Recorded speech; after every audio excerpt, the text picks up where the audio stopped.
All right, everyone, welcome back to Star Trek Victory, powered by the Klingon Network, which is my proud warriors of Kronos group. I am, of course, Caleth, son of Kolar, Admiral aboard the USS Victory, a Federation starship in the International Federation of Trekkers. With me is my crew and a fellow Trekker from another organization. We like to refer to her as the First Lady of Fandom, Miss Liz. So, guys, um, now that we actually got a few of you here, let me start by saying this. It is good to see you guys participating and hanging in there. I mean, normally you do. Uh, Rob is and Miss Liz have been here from the beginning, and of course, Mike has joined us now as our assistant chief engineering officer. Um, and there's Taco Cat. Hey, Taco Cat. Um, I want you guys to feel free to. I guess maybe let's do a little bit of an introduction because this is a larger crew than what we're used to. I will start with my first officer. Hello, Commander Zena. First Officer Zena. How y'all doing? I love Star Trek. I'm wearing a shirt. I'm usually here every other week. That's it. You love the evil parts of Star Trek, yes, yes. Fourth. All right. So now I refer you to my chief helmsman. Hi, everybody. My name's Rob. I go by Robert. I'm the chief helmsman. I'm in charge of making sure the ship goes where it needs to go. Short and to the point. I like it. All right. The other Klingon officer aboard our ship.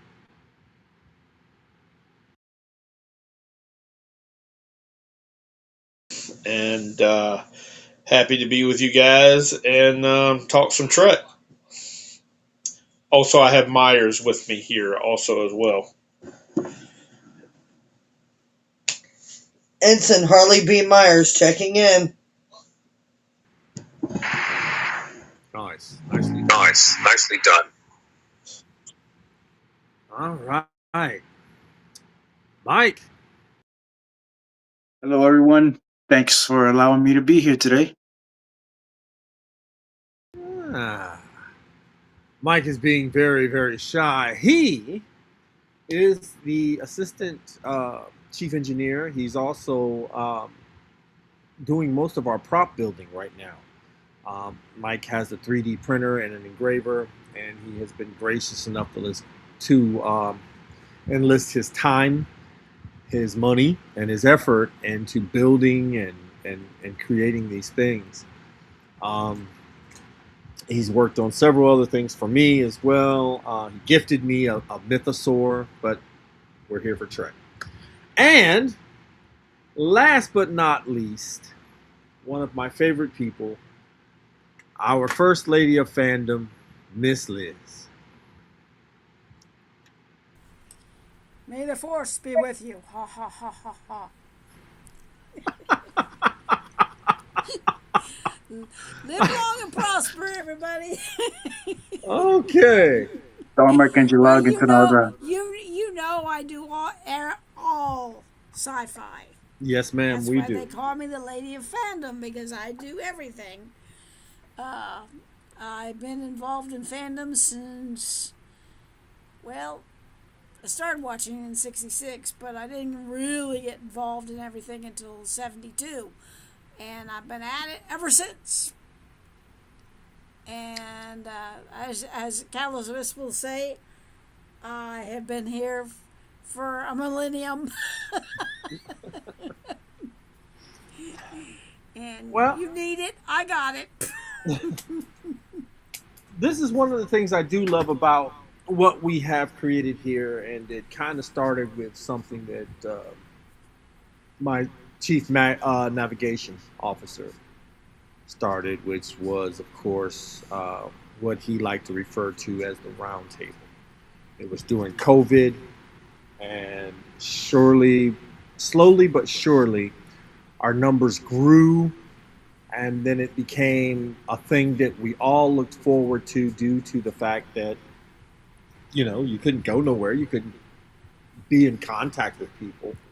Most of us depended on that Wednesday night to get us through the rest of the week, and it came right at a great time because it was right at Hump Day. And once we got with our friends, we could definitely push on into the next couple of days. Um, our love for Star Trek. To be totally honest with you, last year we went to Raleigh. And when we went to Raleigh, I was with Commander Xena and Big L, and we ran into a group that was doing Star Trek. I have been with this organization since 2009. I was with the Starfleet International before I came into the Federation. Um, and I got the bug again. And I was like, if I do this, I would need to shake up my crew and have a real good crew. I've I've done this at least 4 or 5 times, being ahead of a chapter and doing all these things. And I can tell you now, this is the most together my crew has been. And I wanted to thank you guys for that.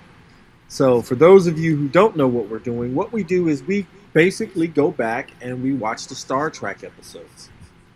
Um, we decided to start with TNG because that was one of the most, if not the most beloved Star Trek series. Yes, we all have our favorites. We all, have that one particular series that is our number one love. But I would have to say that TNG is the most beloved. So we decided to start there. I am a big TOS fan and DS9 fan. Those are my two genres of Trek that I love. Uh, and we'll get to those shortly. But right now we're on season 2, episode 18. Normally I would put something up on the screen, but I kind of want to dive right into this because this, uh, at first, when I first watched this episode way back when, I didn't really I didn't really see that much wrong with it. I mean, I still don't. I mean, of course, now there are a lot of things that are kind of, ooh, wait a minute now. Can we get away with that? Should we say that type of deal because of the climate that we're in? But all in all, smart storytelling is what you get here with Star Trek. So, um, the name of that episode, Up the Ladder, right? Up the ladder. Okay. I've talked enough. Commander, your impressions, and then we're going to just go around the room. Miss Liz, you'll be next right after the commander. Okay. I vaguely remember this episode until I really started watching it. Dr. Pulaski's in this episode, and as I said before, I'm not really a big fan of hers. However, I did like the interaction that she actually had with Worf. When Worf, had the measles pretty much, and he was kind of embarrassed. He's a warrior, and he didn't want nobody else on the ship to know that he was sick with pretty much the measles. She kind of lied a little bit to the captain, didn't tell him the truth behind he passed out when he was on the bridge. So Worf actually kind of really appreciate that. And they did the tea thing. I don't know the name for it, but that was kind of my favorite part of the whole episode. I was just really impressed that, she ran, went to the room, got a cup, and Worf's like, no, no, you can't drink this. And she went on ahead and gave herself some medicine just in case she got sick and drunk it. So I really, really enjoy that. And even though it was Dr. Pulaski, I really, really like that. Riker and being with the woman, it was Riker. I didn't think, I mean, when he stayed and the captain left the holodeck, well, not the holodeck, the room they're in, I can't think of it right now. The captain knew what Riker was going to do or, was thinking about doing. I would have liked for the captain to be like, oh no, you need to come follow me, instead of, oh no, you can stay there and Oh, talk so to the what you woman. trying to say? Number one is you gonna to use 20th century phrase of words. You're going to cock block. Is that what? I mean, I'm sitting there. They were walking out. He stops. He turns around. Oh, I'm just gonna go ahead and stay in here. And I'm like, what? I mean, come on. These people are very primitive, which that's really had nothing to do with anything. But dude, come on, leave with the captain and do whatever you want to do on the bridge. Don't sit there and talk and bring the girl to your room. I'm like, oh my god. But it is Will Riker. So that's kind of what I kind of felt about this episode. I mean, I enjoyed the Pulaski part, but Riker, come on, dude, come on. So that's what I got to say about it.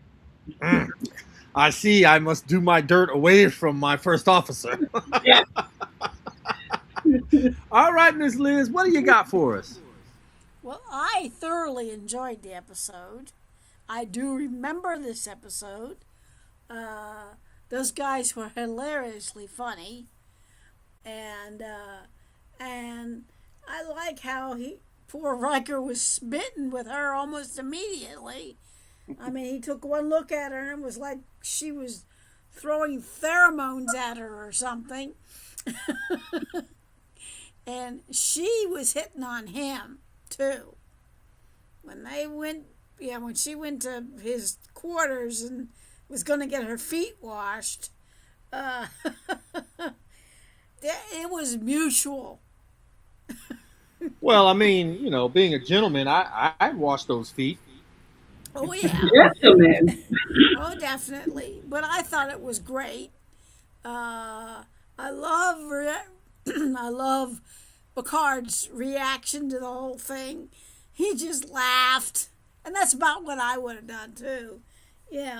He says sometimes it's so ridiculous you just gotta laugh, and he did. And I love the solution at the end of the episode, how he put the two, two living people. Society, yes.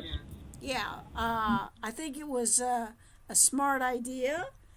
I realized the guy was not happy, but what do you expect? They only had 5 people, so they didn't know. And and now all the women gotta have 3 husbands to spread the genes, and I think those 5 are in for a very big education. And I also love the part where Worf was showing him how to use the replicator to make alcohol, and and he had whatever, that must have been some kind of Klingon alcohol or something because it was super strong, and the look on his face was just priceless. And then of course she was not happy. His daughter was not happy. How dare you teach him how to replicate alcohol? Now I'll never get anything done. That kind of thing. But I really enjoyed this episode.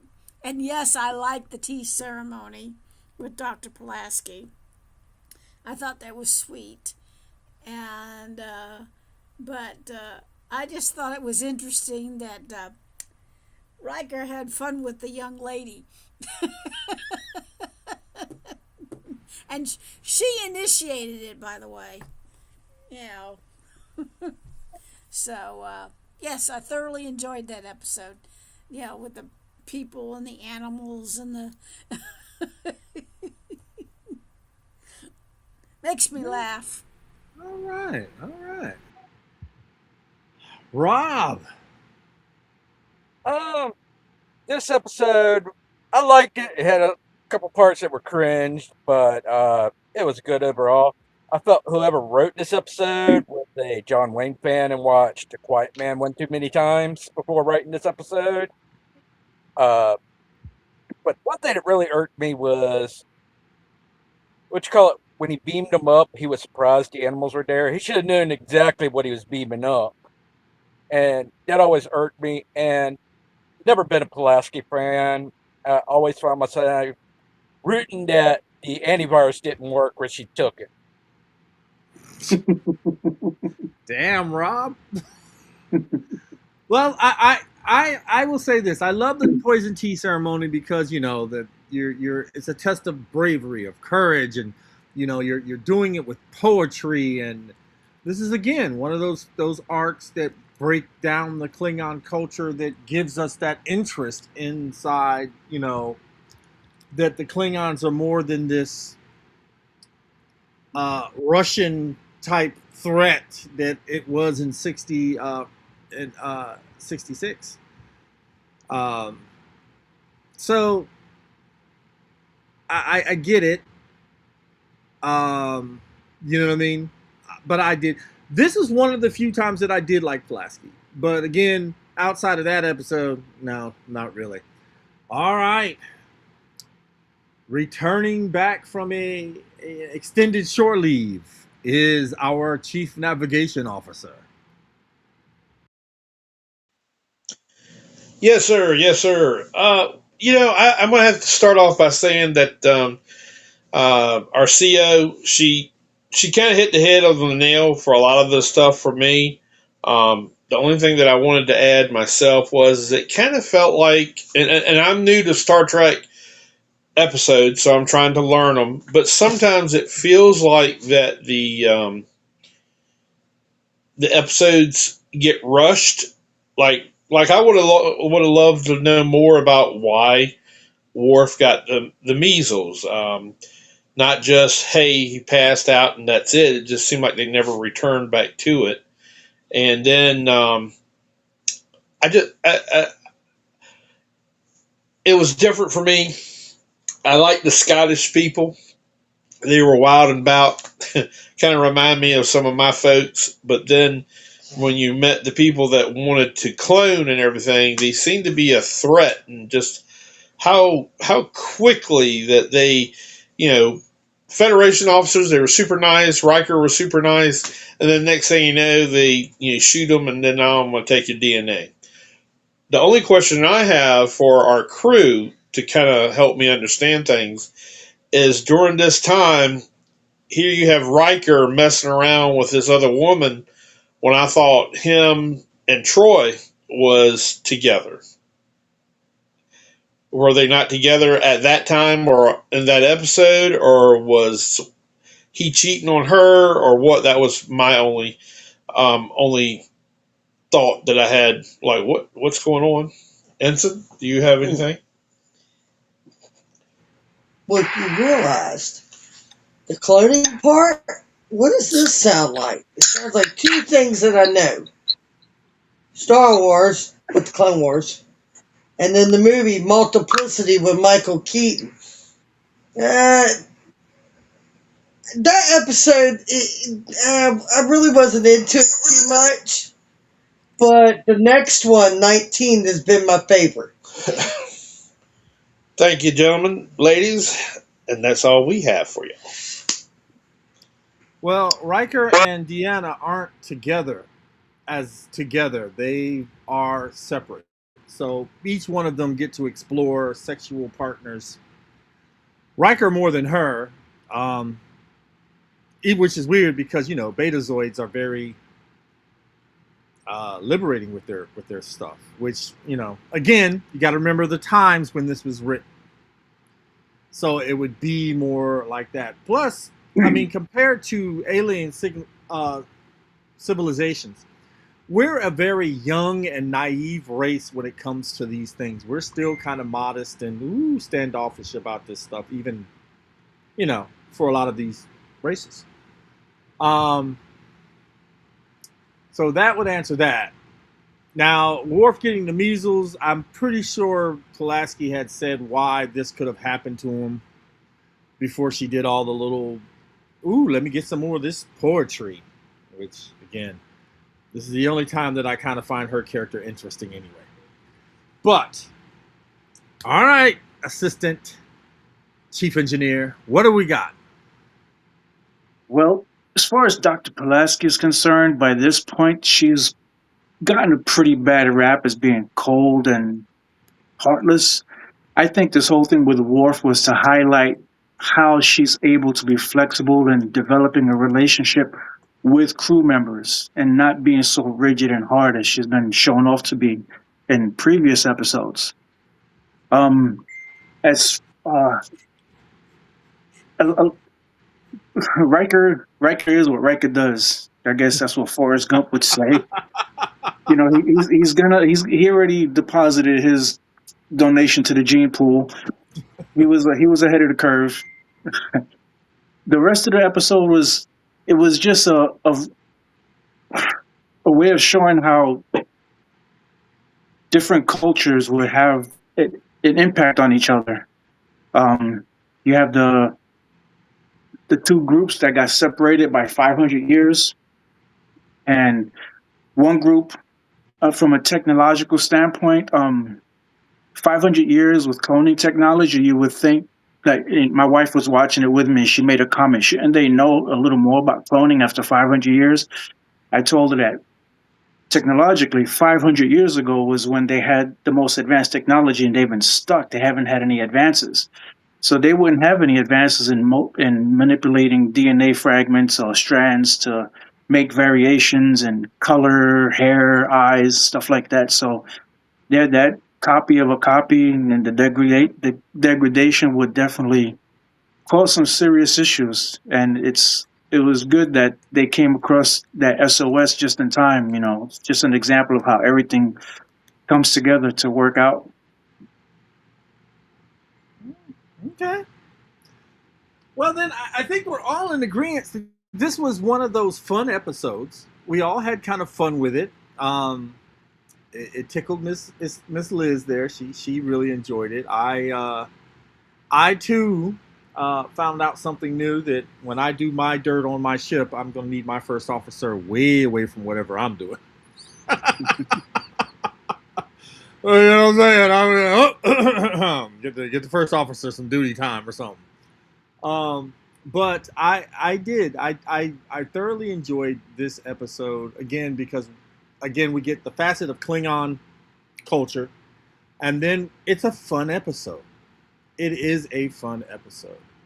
I'm not going to be as harsh as Rob to say that he's hoping that the antidote doesn't work and Pulaski winds up dead in the sick bay. But yeah. All right. So I don't think moving Spock on. died, just got really, really sick. Oh no, Rob! I'm gonna have to watch you too. um, the episode 19 of TNG. Now, see, we went from this fun fun thing.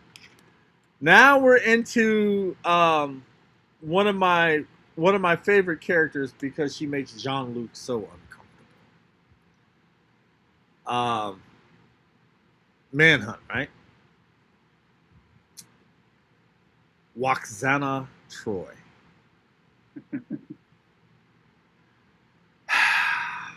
She's special. It's not even the word for her. played by one of the first ladies in Star Trek, Gene Victoria. Roddenberry's wife. She was number one. She was the original number one. The voice Uh, of the computer. yeah, and she was Nurse Chapel. And she's the only autograph I got up on my wall right now. Oh well, more power to you because that's you. I mean, again, the voice of the computer, all these roles she's played. She's pioneered a role for women in Star Trek. She was married to the man himself, the great bird of the galaxy. I loved her number one. I always thought that she was the, if I had a female first officer, uh, that's what my first officer would be like. And for the first time, I have one, and I've never felt more certain than having a first officer, a female first officer, such as Commander Xena. She keeps me on my toes, and everything that I think I've missed, I know she hasn't. And that's the way Major played her role as number one. So, but seeing her in this role after Jean-Luc Picard, Poor guy. dude, it takes me a long time to warm up to Picard. It took me a long time to I like his command style. But just him as a character, it took me a while to get into his thing because he talks too much for me. He's a talker. If I want to do diplomacy and bore you to death, I'm bringing Picard. I'm bringing Picard. I don't want Kirk. I don't want Janeway. Because if I'm having a war party, I can tell you now, Janeway is up there.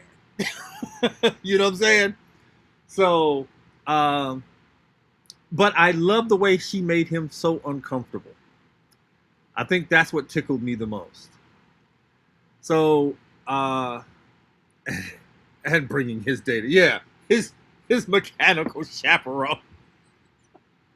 I just thought that was par for the course. But let's start with Miss Liz, and then we'll work our way over to the right, and then go up. No, we'll go diagonal. We're gonna hit you last, Rob. All right. So, all right, Miss Liz, tell us your thoughts. Well, I happen to like Loxana Troy. You never know which one you're gonna get when she shows up, because she changes her spots almost every time you see her. And this time around, she was what you call libidinous. I think that's the word, where she's wanting men, because she was going through that phase or whatever it was. Horny. Horny is the word that you're looking for. I was trying to be nice. I didn't. But horny. Miss Liz, you were in the Navy. You don't have to be. Well, she was definitely horny, and she's always had a thing for Picard. I don't know why, but she always has. And she would have hit on Riker, but I think her daughter would have something to say about that. She makes that episode fun. And yeah, I think it's hilarious how he had to call Data in to save him from being bored to death, or from molested, Deanna, from molested, Loxana. And then he bored everybody else to death with his antidotes and put everybody to sleep. And then, of course, he went and hid out in the holodeck to get away from her, and he had to keep changing the program because they kept trying to kill him. And then she started hitting on the bar guy, and didn't even realize he was a hologram, and she was hitting on him. So and then of course everybody's favorite scene, if you want a good laugh, is when the fish guys wake up and they start consuming mass quantities of, I don't know, sardines or something like that. And it turns out they weren't very nice people, well, critters or whatever they are. Anyway, because if Loxana could read their minds and realize that they were suicide bombers, basically. But I always get a laugh when they wake up and they go straight for the sardines. All right. But the way she always makes poor Picard very uncomfortable, and that's why he went and tried to hide in the hollow suite and whatnot, and and then Mr. Holmes, he drank that entire bottle of whatever it was, Romulan brandy or some crazy thing like that, and he drank that whole thing without even blinking. That man's got a hollow leg. But yes, there's some really good parts. Loxana makes that whole episode. You know, if it hadn't been for her, it probably would have been a boring episode. All right. Number one. I agree. I think, the interaction inside the bar, inside the scene with Picard, Data, and Mrs. Troy, which is hilarious.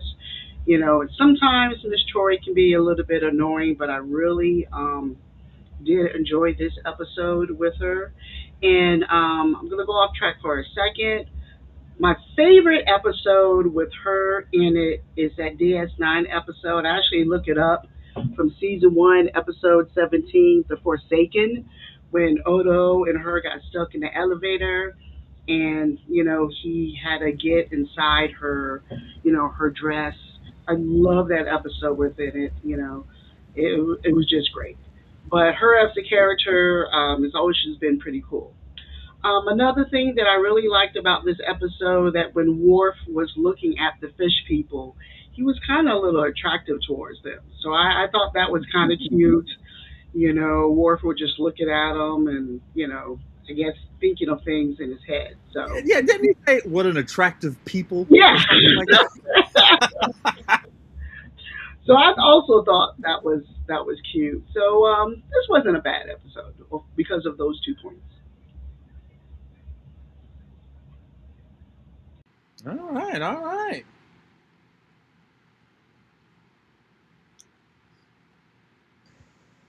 Oh wow, guys! I gotta say, this was probably my favorite episode so far.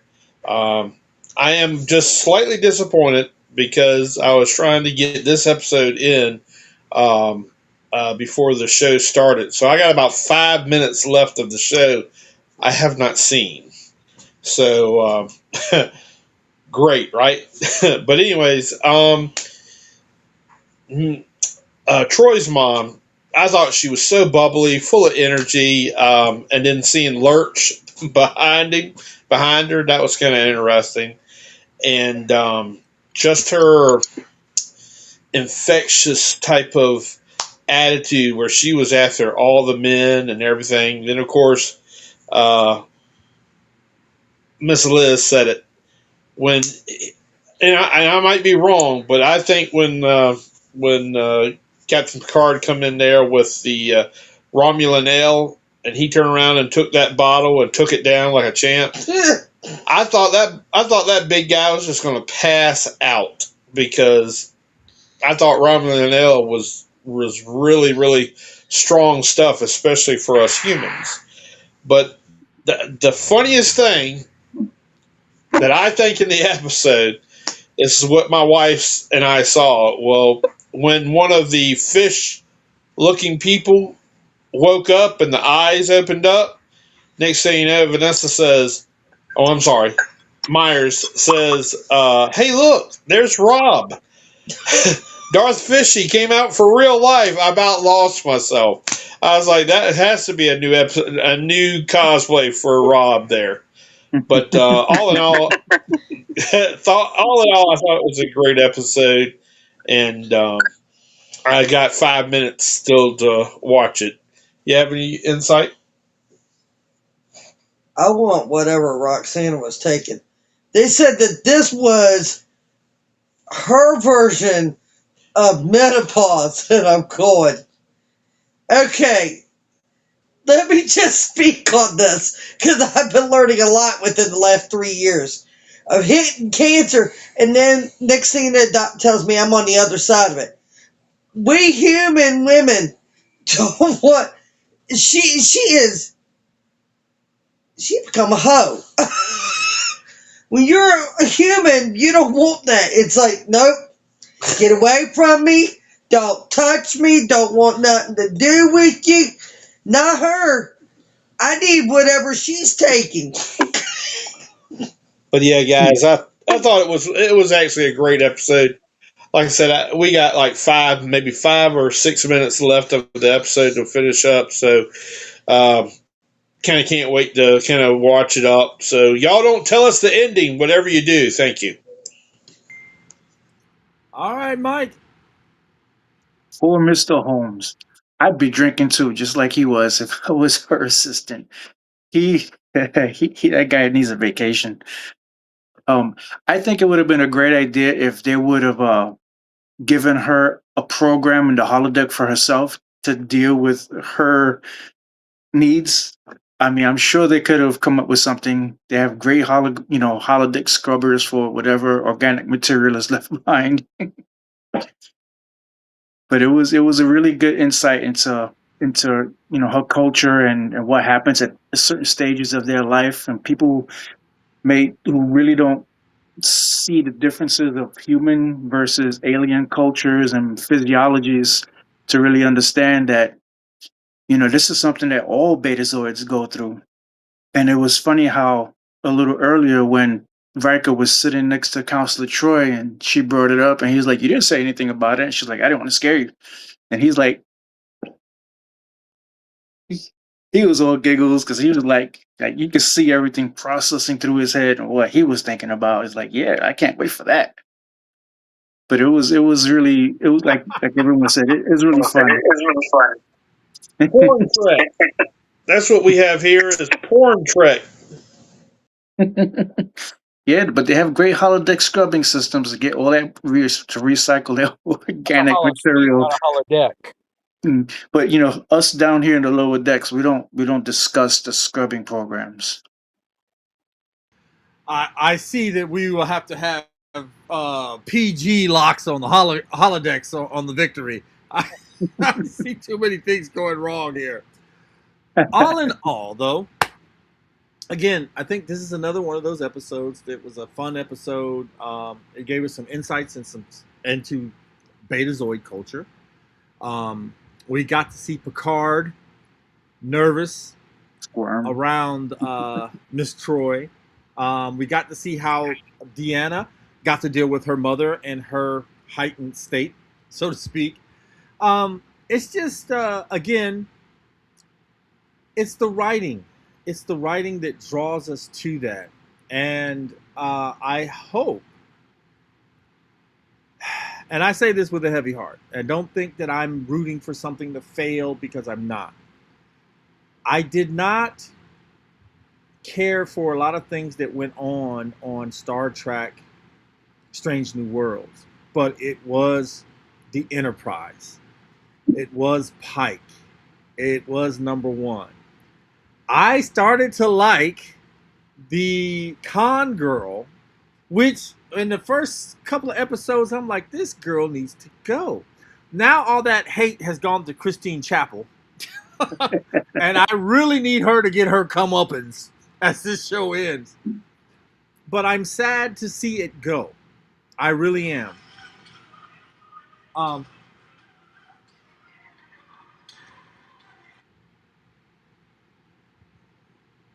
so the thing now is we have a merger happening for Star Trek, and the makes me think about the Orville. The Trek is being taking is going to take on a new form. They say they wanted to go back to the Wrath of Khan and TNG style of writing. I kind of hope so. I am really kind of tired of these people using their fan fiction and and oh, I'm so and so. I'm part of this legacy and connecting themselves. That's why on the Victory, I don't really I don't really care for anybody who wants to be related to any of the main characters of Star Trek. An obscure character I could care less about, but being like the grandson of Kirk or the offspark, you know, all that type of I hate that type of stuff. Make your own destiny, create your own character, be your own character. Oh, yeah.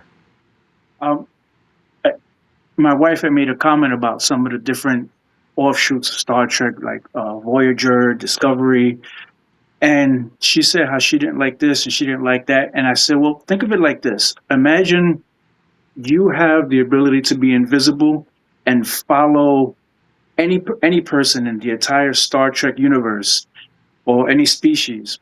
A lot of the times, if you're just an observer, you're not going to always see things that you're going to agree with or like or feel comfortable with. And it's just really great to remember you're an observer. You're there for the experience. You're there for the ride.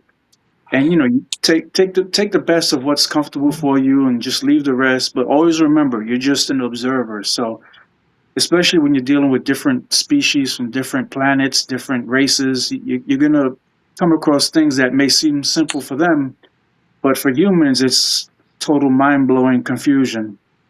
So it's just something to keep in mind. Just pretend you're following someone, you're invisible, and you're not always going to be entertained by everything you see. It's just going to be such a vast difference between cultures that you're going to experience, especially with the Star Trek universe. Well, they're getting ready to wipe this universe again.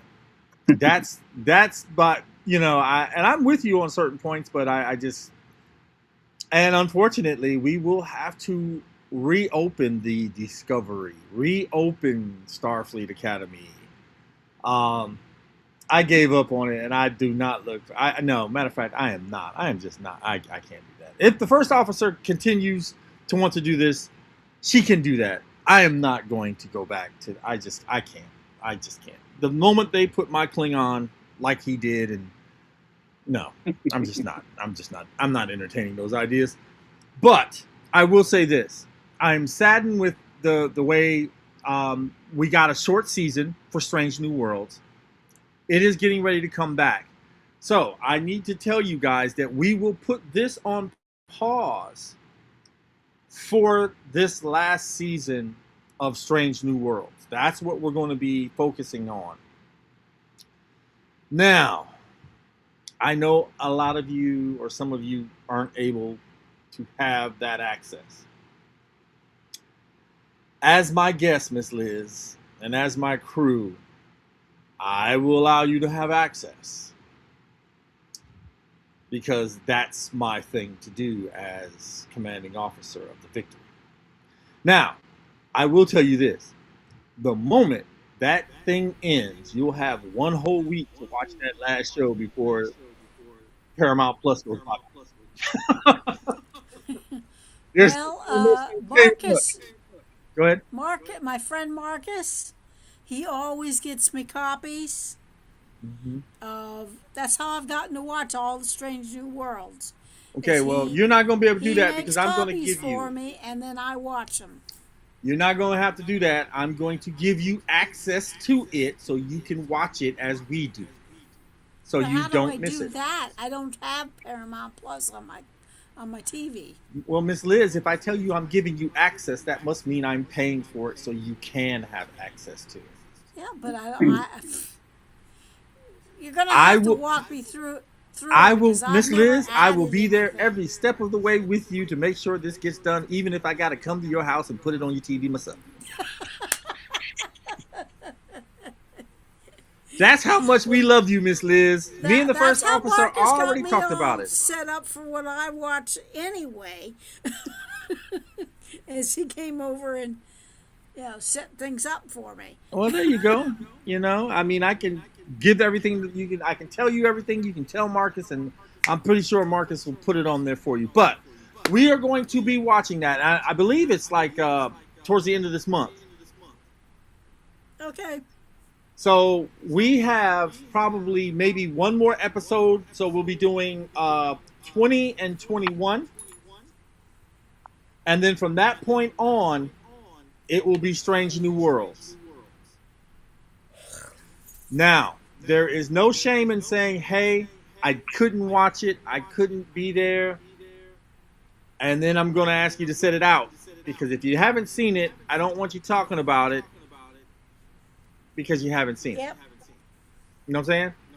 Totally understand that. So,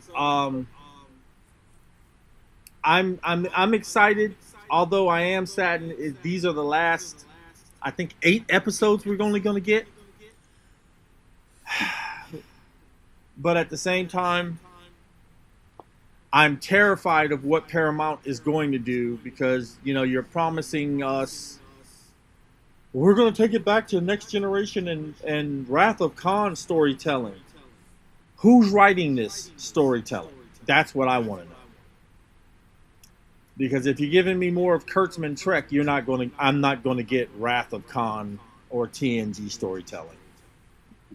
I'm going to get CW storytelling, and I've had enough.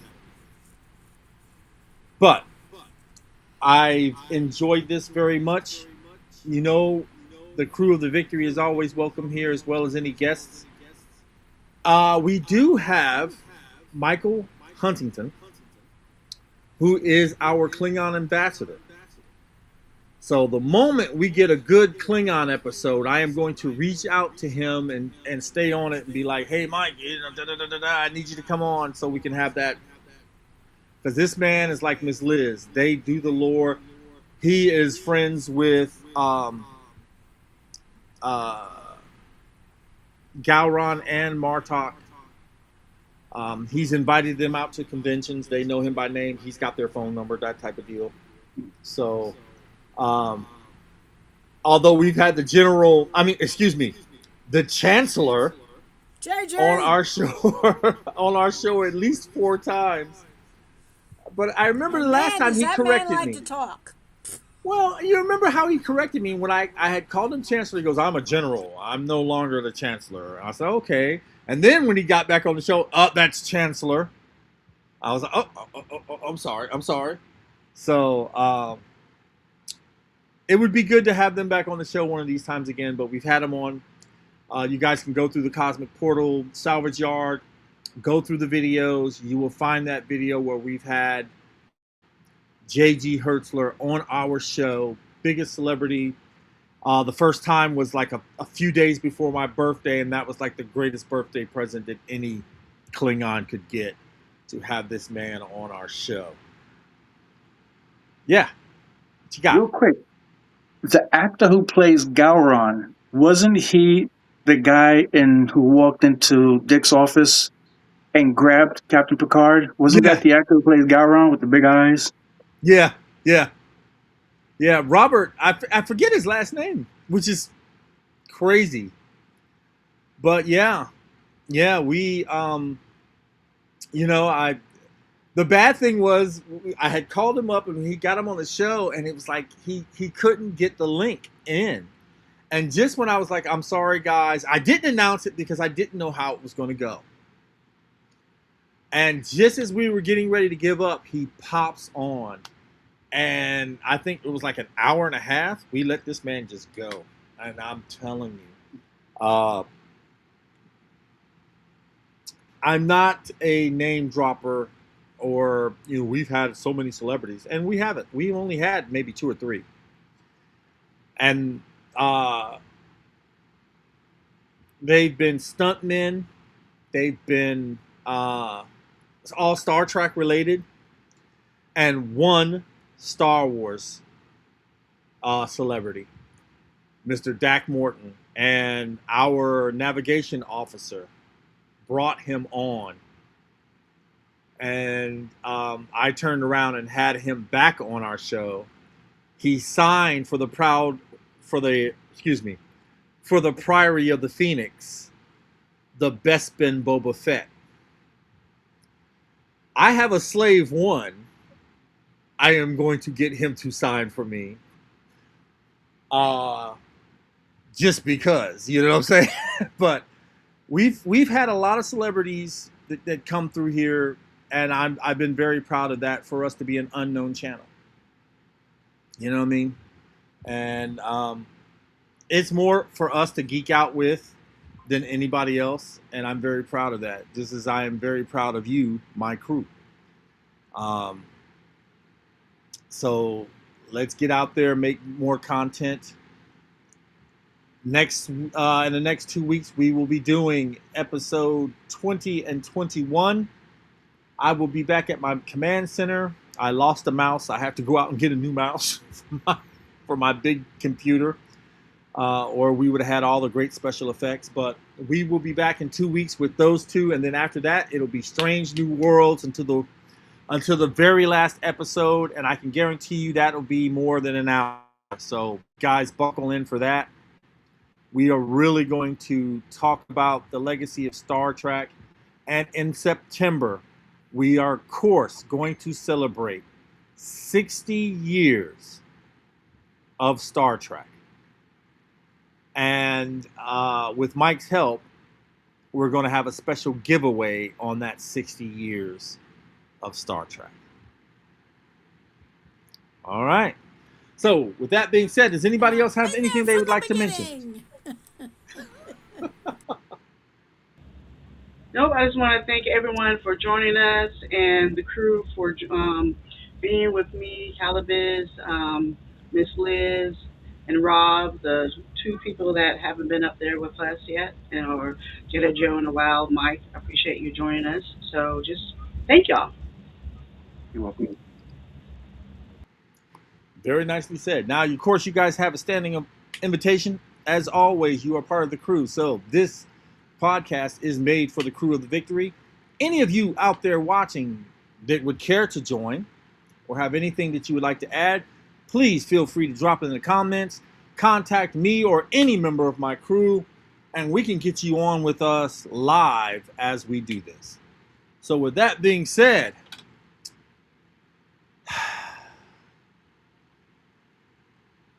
helmsman, second star to the right, and on till morning.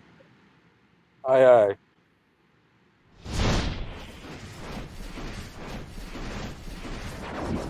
We will be at. I'll say in a minute. I just thought about it. Mm-hmm.